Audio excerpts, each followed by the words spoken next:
তুমি রূপেতে ভমরা গুণে ননি চোরা। গুণে ননি চোরা মানে গুণ চুরি করা। গুণ কার আছে বলো তো? ননি চুরি করা কৃষ্ণের আছে। ললিতা যেই দুটো কথা বলেছে কৃষ্ণ মনে মনে বুঝে গেছে। কৃষ্ণ বুঝে গেছে যে এই কথাগুলো আর কারোর বলেনি, ললিতা সব আমাকেই বলছে। তখনই বলে উঠলো, সখী সখী শোনো, ধরা যখন পড়ে গেছি তাহলে একটা কথা বলি। কি? আমার রাধারানীর সঙ্গে একটু কথা আছে। যেই না আমার রাধারানীর হাতটা ধরতে গেছে, আর যেই রাধারানীর হাতটা ধরতে গেছে ঠিক সেই সময় আমার ললিতা বলে যাই যে দূর হটো, দূর হটো, দূর হটো। এই যে তোমার লজ্জা করছে না? এতগুলো মেয়ের সামনে, গোপীর সামনে তুমি আমাদের রায়ধনীর হাত ধরতে যাচ্ছ, তোমার লজ্জা করছো না? এই যে ছুঁয়ো না ছুঁয়ো না নীলা জোকানাই, ছুঁয়ো না ছুঁয়ো না নীলা জোকানাই, ছুঁয়ো না ছুঁয়ো না নীলা জোকানাই, ছুঁয়ো না ছুঁয়ো না নীলা জোকানাই। আমরা পরের নারী, আমরা পরের নারী, আমরা পরের নারী, আমরা পরের নারী। পরপুরুষের পবন পরশে, পরপুরুষের পবন পরশে, পরপুরুষের পবন পরশে, পরপুরুষের পবন পরশে। সচিরে সানে করবে কানাই ছুঁয়ো না, কানাই ছুঁয়ো না, কানাই ছুঁয়ো না, কানাই ছুঁয়ো না, কানাই ছুঁয়ো না, সরে যাও কানাই ছুঁয়ো না, সরে যাও কানাই ছুঁয়ো না। গিরি গোবর্ধনে গৌরী আরাধন, গিরি গোবর্ধনে গৌরী আরাধন, গিরি গোবর্ধনে গৌরী আরাধন, গিরি গোবর্ধনে গৌরী কানাই আরাধন, পান করো কনকে ধুমে, কানাই পান করো কনক ধুমে, কানাই পান করো কনকে ধুমে, কানাই পান করো কনক ধুমে। কাম সাগরে কামনা করো হে, কাম সাগরে কামনা করো হে, কাম সাগরে কামনা করো হে, কাম সাগরে কামনা করো হে। বিদিরিকা শ্রমিক কানাই ছুঁয়ো না, কানাই ছুঁয়ো না, কানাই ছুঁয়ো না, কানাই ছুঁয়ো না, সরে যা কানাই ছুঁয়ো না, কানাই ছুঁয়ো না। নীলাজ কানাই ছুঁয়ো না।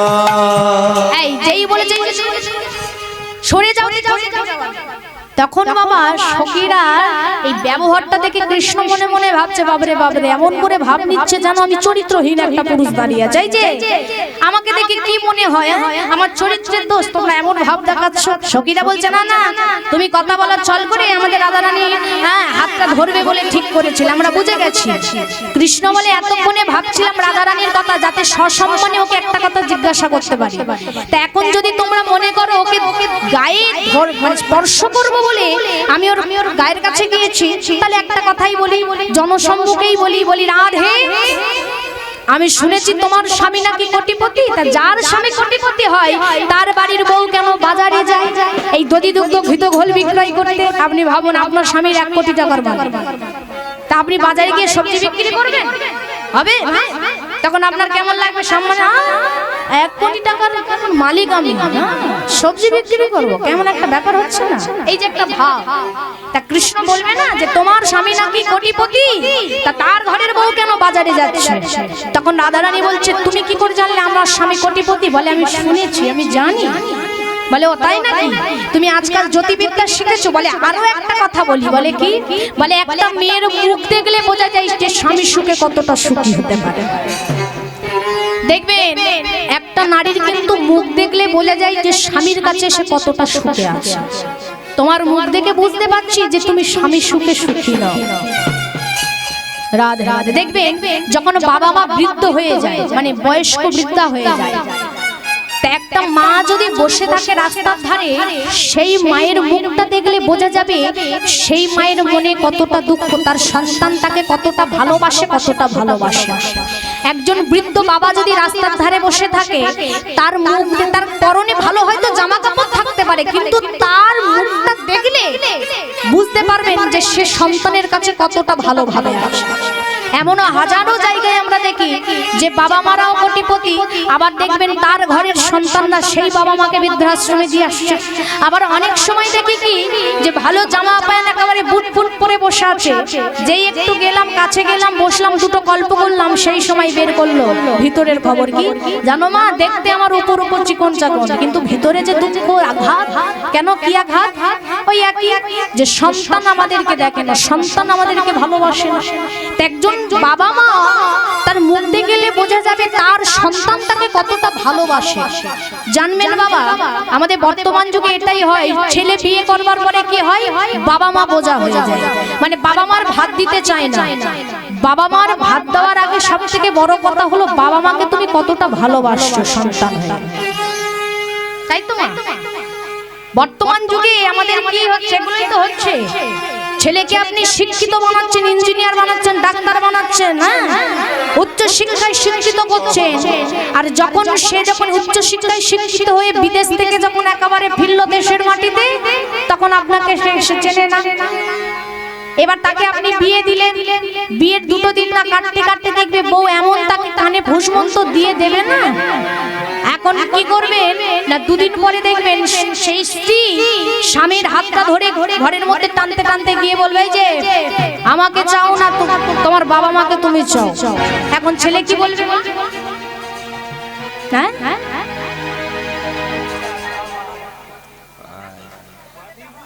ও মা, মা তো ভালো জানে, বলে বউ চাই, হরি বল হরি বল। হ্যাঁ মা, কি করবে? সন্তান মনে মনে চিন্তা করবে, বলে বাবা মা দুদিন পরে মরে যাবে, ও বুড়ো বুড়ি যাই যায়, বউটা যদি আমার চলে যায় বউ আর পাবো না। আজকাল আবার মেয়ে পাও দুষ্কলতা, বউটা আমার থাক বাবা, ও বুড়ো বুড়ি যাই যায়, একেবারে বগলে দাবা দিয়ে আপনি বৃদ্ধাশ্রমে বাবা মাকে বসিয়ে দিয়ে আসবেন।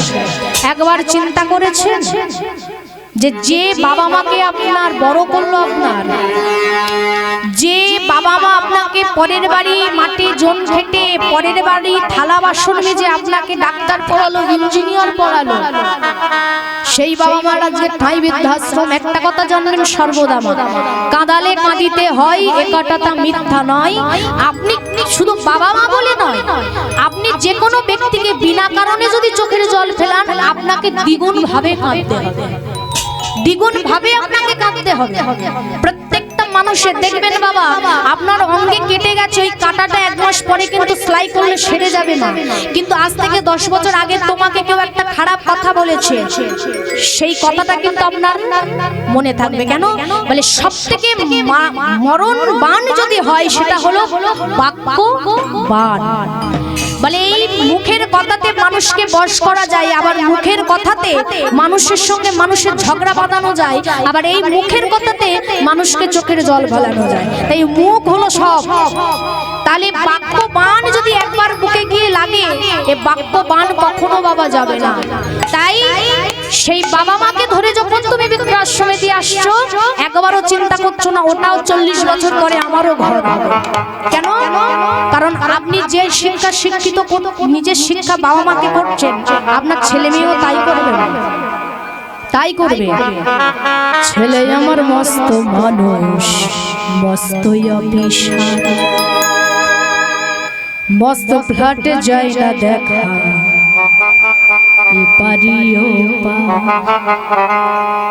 ছেলে আমার মস্ত মানুষ, মস্ত অফিসার, মস্ত ফ্ল্যাটে যায় না দেখা, ওরে বাবার ঘড়ি বিদেই হলো তারা, কাকে খেলো কাকে পুষলো পোষা পুরো ময়না, ছেলে আমার আমার প্রতি অঘাতি সম্ভব, আমারই ঠিকানা তাই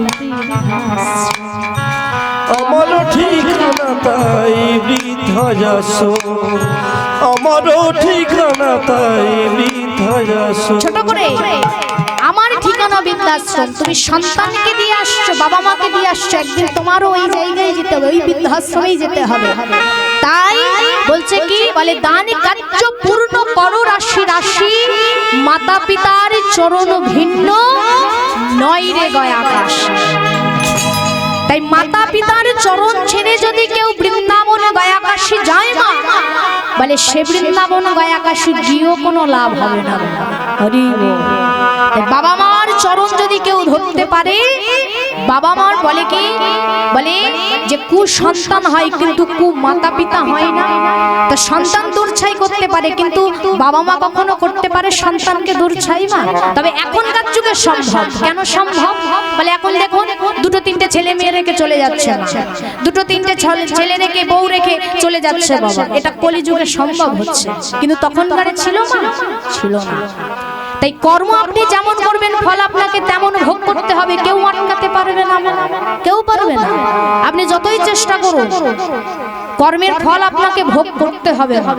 এই জীবনে আমাদের সবারই ব্যথা, এই জীবনে ব্যথা ছাড়ার কিচ্ছু নেই। রাধারানী কি করেছে দেখুন, সেই কৃষ্ণচন্দ্র বাবা আর রাধারানী যখন ওই কর চাওয়াচাই হচ্ছে যে কর দিতে হবে, কর দিতে হবে, হ্যাঁ, তা তখনই বাবা কৃষ্ণ বলছে কর দেব, কিন্তু তুমি যে কোটিপতি ঘরের বাড়ির বউ, তুমি কেন বাজারে যাচ্ছ?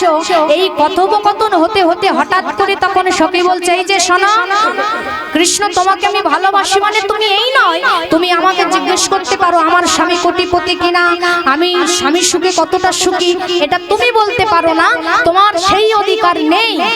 আর যেই না বাবা রাধারানী বলেছে তখন কৃষ্ণ বলছে আচ্ছা তুমি আমাকে অনেকক্ষণ ধরে ছোট করছো কেন? বলে তুমি যেমন কালো তোমার মনটাও কালো, যার জন্য তোমার এমন এমন প্রশ্ন। আর যেই কালো কালো বলেছে কৃষ্ণ অমনি তখনই বলে উঠেছে আচ্ছা সবসময় যেমন কালো কালো বলো, আমি কালো তাতে আমার কি দোষ? যদি বিধাতা আমার কালো করে সেখানে আমার কি দোষ? তাই বলছে সখী কালো কালো বলো না গো, ও গো রাজারে অমন করে কালো কালো বলো না গো, গো আজার যে কালো বলো না গো, গো রাজারে অমন করে কালো কালো বলো না গো, গো রাজার এই যে যে আমায় কালো বলো না, কালো বলো না, আমায় কালো বলে লজ্জা দিও না।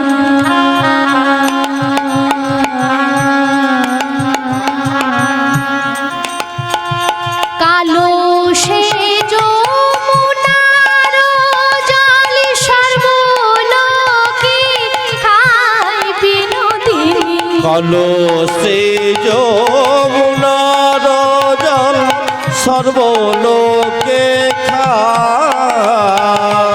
কালো সে যমুনার জল সর্বলোকে খায় বিনোদিনী। কালো সে যমুনার অগ বিনোদিনী।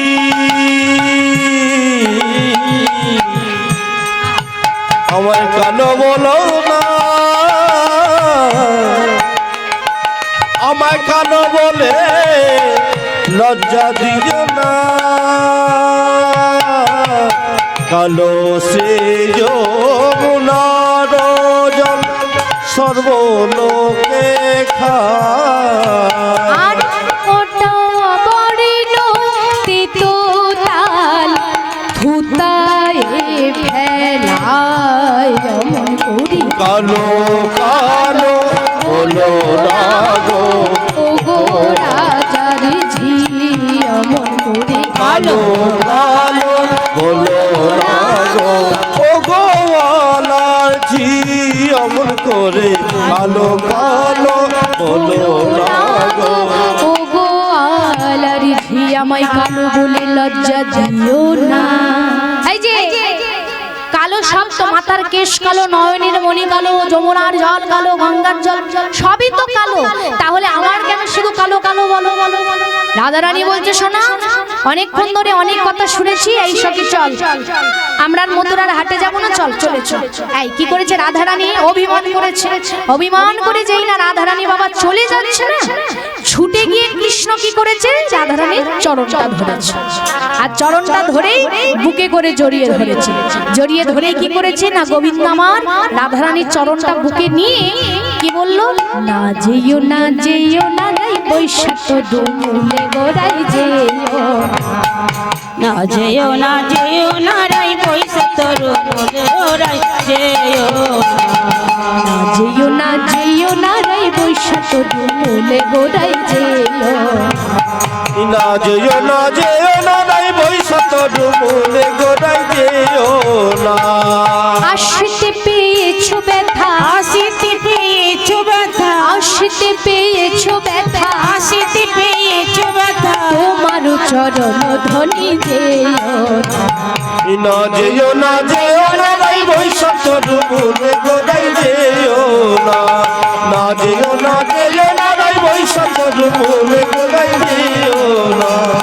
না যেও না যেও না নাই বৈশাখ ডুমুলে গোড়াই যেও না। যেই না বাবা রাধারানীর চরণটা গোবিন্দ জড়িয়ে ধরে আর অঝর নয়নে কাঁদছে বাবা, এমন সময় কি করেছে দেখুন, রাধারানীর সখীকে বলছে, সখী রে দেখ দেখ দেখ আমার গোবিন্দের বদনে একবারে তাকিয়ে দেখ। গোবিন্দের বদনে একবার তাকিয়ে দেখ। ওর বদনটা কেমন শুকিয়ে গেছে, কাঁদছে, একবার ওর বদনের দিকে তাকিয়ে দেখ। যেই না বাবা বলেছে দেখছে কি না সত্যি গোবিন্দ আমার কাঁদছে। এখন কি করেছে না রাধারানী আমার গোবিন্দের বদনটা ধরে সখীদেরকে উদ্দেশ্য করেছে, সখীরে দেখ দেখ ঘামিয়াছে চাঁদ মুখ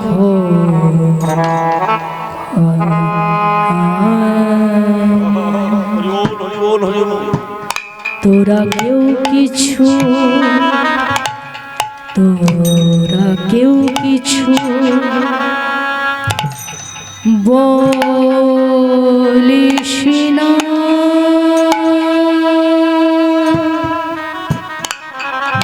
আমি আছে চাঁদ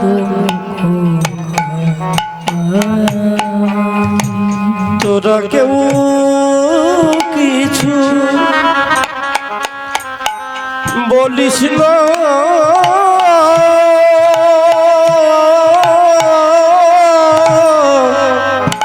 ওরে ঘামিয়াছে চাঁদ মুখ হানে। দে দে দে দে আনানায়ানি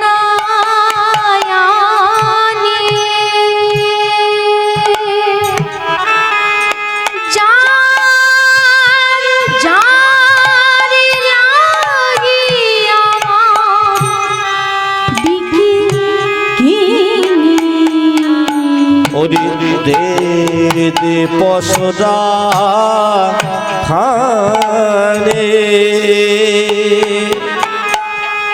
যারে লাগি আমি বেকে রে।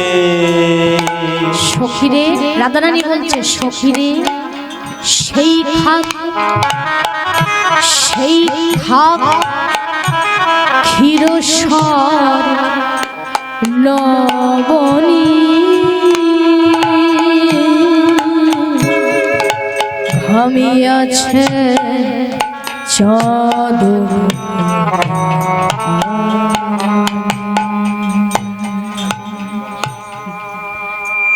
এত বলি মহাসুখে কামনা নিল বুকে, এত বলি মহাসুখে তুলে দিল তার মুখে। এত বলি মহাসুখে তুলে দিল কৃষ্ণের মুখে, এত বলি মহাসুখে তুলে দিল কৃষ্ণের এই মুখে। সখী দিল রাধার বদনে গো ধরি রাধার বদনে সখী দিল রাধার বদনে গো সখী দিল রাধার বদনে। আর আমি ফিরিয়া ঘরে, সখীরে বলছে, সখীরে তোরা কি আর বাড়িতে ফিরে যাবি না?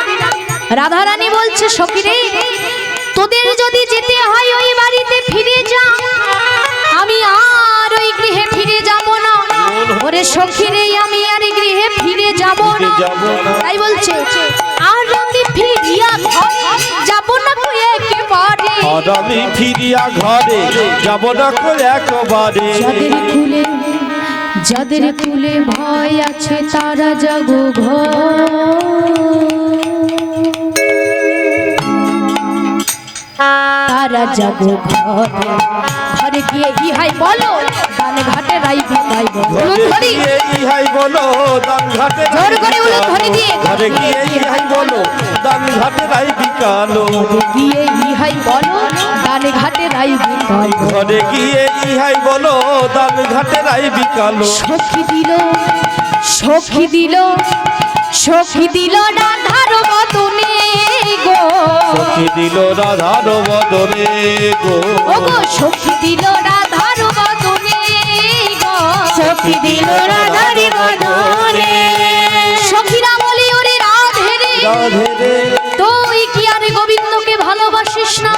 রাধা রানী বলে ওরে সখী রে যদি আমি গোবিন্দকে ভালোবাসি তাহলে আমার সর্বাঙ্গ থেকে এই দান সবই অলঙ্কার খুলে নে, আমার সর্বাঙ্গে তুই কৃষ্ণ নাম লিখে দে, সাজাইয়ে দে শ্যামদাসী আমি যাকে ভালোবাসি, সাজাইয়ে দে শ্যামদাসী আমি যাকে ভালোবাসি, সাজাইয়ে দে শ্যামদাসী আমি যাকে ভালোবাসি, সাজাইয়ে দে শ্যামদাসী আমি যাকে ভালোবাসি, আমার অঙ্গে রইয়া মননে গো খুলে গো, অঙ্গে রইয়া মরণে গো খুলে গো, আমার অঙ্গে রইয়া মননে গো খুলে গো, অঙ্গে রইয়া মরণে গো খুলে।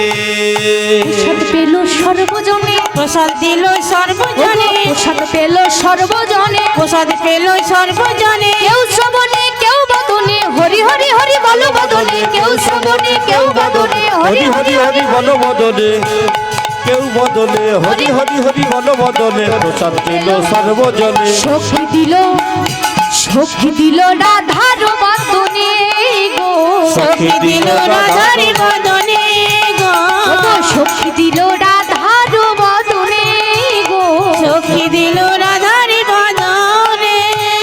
কি বললো মা? যে ক্ষীরসন নবনী সখীরা বিক্রি করবে বলে এনেছিল সেই ক্ষীরসন নবনী গোবিন্দের বদনে দিল, রাধারানীর বদনে দিল।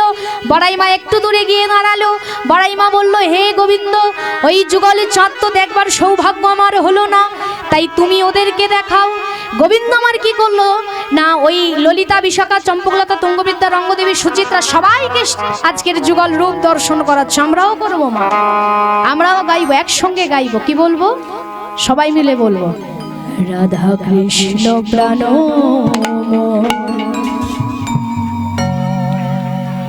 যুগল কিশোর, রাধা কৃষ্ণ প্রাণ মোর যুগল কিশোর, রাধা কৃষ্ণ প্রাণ মোর যুগল কিশোর, রাধা কৃষ্ণ প্রাণ মোর যুগল কিশোর, রাধা কৃষ্ণ প্রাণ মোর যুগল কিশোর, রাধা কৃষ্ণ প্রাণ মোর যুগল কিশোর, জীবনে মরণে জীবে, জীবনে মরণে জীবে, জীবনে মরণে জীবে, জীবনে মরণে জীবে, গতি নাহি যুগল কিশোর, রাধা কৃষ্ণ প্রাণ মোর যুগল কিশোর, রাধা কৃষ্ণ প্রাণ মোর যুগল কিশোর, কালিন্দির কুলে খেলি। কি বলছে? কালিন্দির কুলে খেলি কমালের রতন মেয়ের পরে বসাবো দুজন, মোরা বসাবো দুজন, মোরা বসাবো দুজন, কালিন্দির কুলে খেলি তোমালের রতন মেয়ের পরে বসাবো দুজন, মোরা বসাবো দুজন, মোরা বসবদ শ্যাম গৌরী রঙে দিব, শ্যাম গৌরী রঙে দিব চুয়া চন্দনের গন্ধ, চামর ঢোলাব হেরব মুখ চন্দ। শ্যামগরি রঙে দেব, শ্যামগরি রঙে দিব জুয়া চন্দনের গন্ধ, চামর ঢোলাব সদা হে দিব মুখ চন্দ্র। গাঁথিয়া মালতীর মালা, গাতিয়া মালতীর মালা, গাঁথিয়া মালতীর মালা, গাতিয়া মালতীর মালা, দেব দুহার বলে অধরে তুলিয়া দেব রাধা কৃষ্ণ প্রাণ যুগল কিশোর। রাধা কৃষ্ণ প্রাণ মোর যুগল কিশোর। জীবনে মরণে জীবে, জীবনে মরণে, জীবনে মরণে, জীবনে মরণে জীবে গোতে নাহিম। রাধা কৃষ্ণ প্রাণ যুগল কিশোর। রাধা কৃষ্ণ প্রাণ মোর যুগল কিশোর। রাধা কৃষ্ণ প্রাণ মোর যুগল কিশোর। শ্রীকৃষ্ণ চৈতন্য প্রভু, শ্রীকৃষ্ণ চৈতন্য প্রভু, যিনি এই পদাবলীটি লিখেছেন তিনি হলেন নরোত্তম দাস ঠাকুরের লেখা। তো যখনই আমরা আসি, যখনই আমরা কোনো পদকর্তার নাম বলবো তাকে সম্মান দেওয়ার জন্য একটু কানে হাত দেব, একটু সবাই মিলে, কারণ তিনি তো বড় মাপের একজন লেখক, তো তাকে একটুখানি আমাদের সম্মান দেওয়ার জন্য একটু কানে আমরা সবাই হাত দেব। শ্রীকৃষ্ণ চৈতন্য প্রভু দাসের অনুদাস, সেবায় অভিলাষ মাগে নরোত্তম দাস। ওই না নরোত্তম দাস, ওই না নরোত্তম দাস। রাধা কৃষ্ণ প্রাণ মোর যুগল কিশোর। রাধা কৃষ্ণ প্রাণ মোর যুগল কিশোর। জীবনে মরণে জীবে, জীবনে মরণে জীবে গতি নসিব যুগল কিশোর। রাধা কৃষ্ণ প্রাণ মোর যুগল কিশোর। রাধা কৃষ্ণ প্রাণ মোর যুগল কিশোর।